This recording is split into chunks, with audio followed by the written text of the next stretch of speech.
Hey Brian. So I was leveling frets and I stopped and I said, well, I should do a video for Brian. Um, so, and this doesn't have to be the official video, so we can go over this again. But I masked the fingerboard, I masked the sides, both upside down, sorry. And then across on top of the fingerboard, and I'll take the tape and I will, what I have to do, okay, put this down, hang on, is I tape the tape to the end of the bench, stick it to the end of the bench, pull it out, and then I take a sharp, like a razor, with a razor knife, and I slice down the center to make the tape narrower. You can go and search for different widths of tape, which I used to do, but I'm too lazy. I just cut the new tape.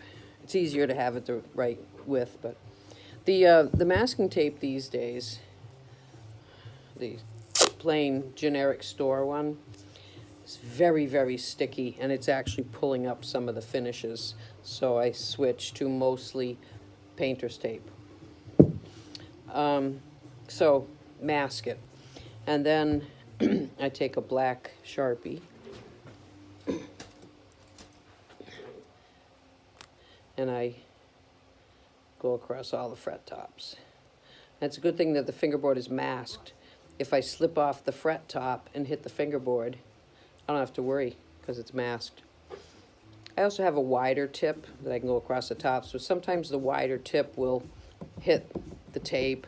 And if you have finish along the side of the frets, like on a maple fingerboard, the Sharpie can actually, the ink can go slide down, slip in between the finish and the fret. And then you got black left in there. So sometimes I'll use the smaller point instead of the big chisel point. So then I have my diamond dust leveler. On the side it says DMT, Dia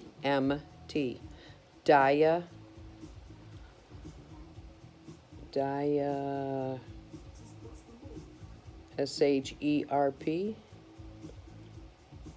sharp, coarse. The coarse one's okay.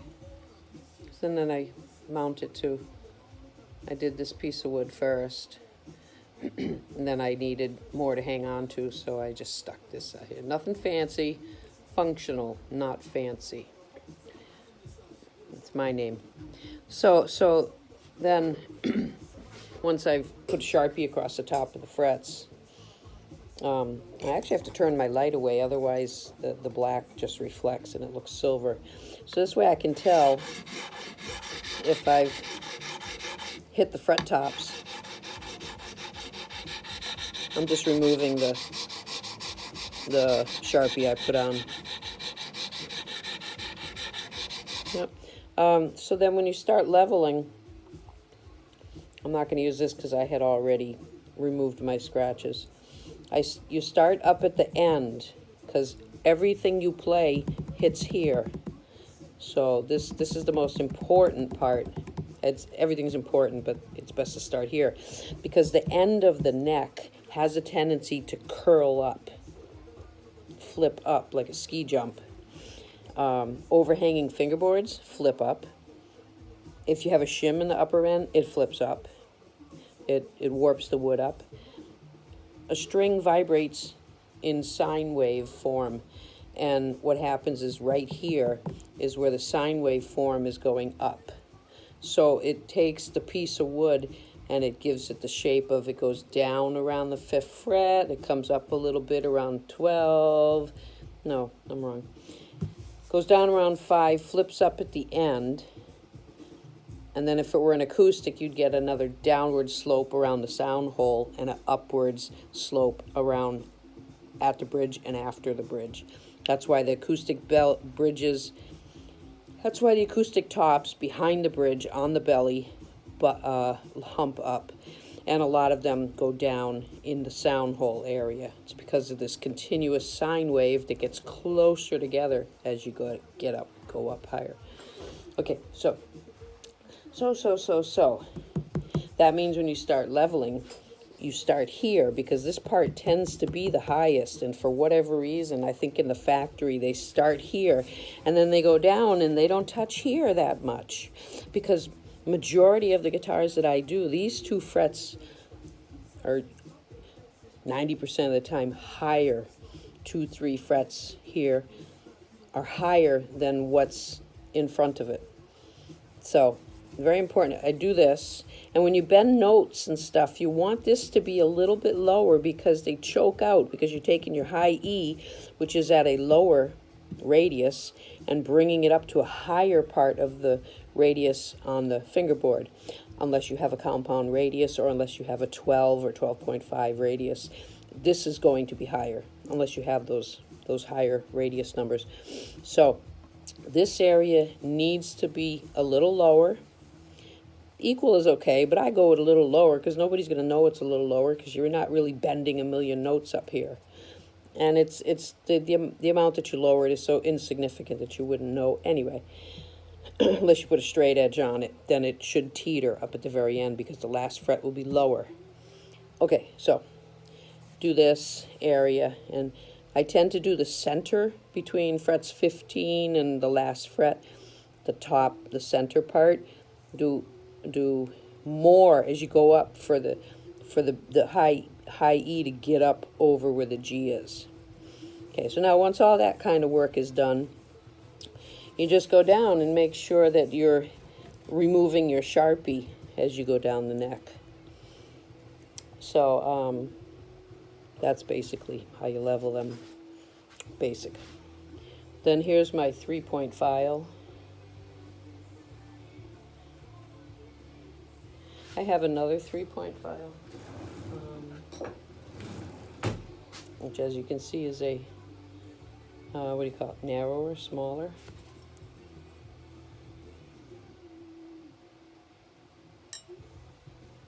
Okay, this one I put it on a handle. It's just hard to hang on to when it's so tiny.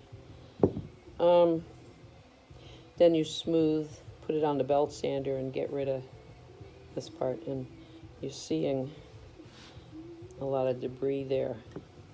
Where is it? See all that stuff? This is a brand new neck. There's finish on the side of the frets. It's a maple fingerboard. So that's what you're seeing, is the finish. So you can see as I level, I'm just using this side of the file. This is where the fret is, and this is the side. And I use my fingers as a guide. It just gives me stability, so I'm rubbing against my fingers too. And I can feel that I'm here, and I can feel myself here and coming across. I can feel where the file is at the fret. And I'm going for the part of the fret that touches the fingerboard first. And then tip it a little more as I come up toward the top. So I'm trying to remove the finish first by scraping low, and then I do the top. And you can remark it with a Sharpie so you can clearly see where you're touching. I'm using my light, which is reflecting on the scratches. Oh, by the way, after you level it this way, I turned around and went this way. I'm not pressing hard. I'm letting the weight of the diamond dust leveler and the wood remove the vertical scratches. I'm calling those horizontal from where I'm standing. Horizontal scratches. I'm removing the scratches I put when I was showing you. Okay. Now you don't want to round them out extremely a lot. You want to leave it a little tiny bit flat on top, and you want to see that you're leveling on the edge as much as you're leveling in the center and the other edge. You got to be careful that a lot of the fret leveling tools will level the edges more than it does the center. So when you do the center, the edges, you're hitting the tops. Now they're uneven. So that's what that is. Brand new frets, if you don't have to take much off the top, you don't need to round a lot. And I'm not bearing down. I'm letting pretty much just the weight of the file and me holding it be the pressing or strength or pressure on the fret.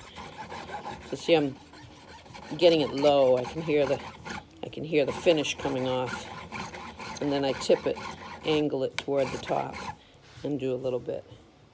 You can see, if you can tip where you can see it. There's tons of debris in there. I have a brass brush. Has to be brass. Go in and get all that toxic finish out of there. In other words, I'm going low so it doesn't come up in my face.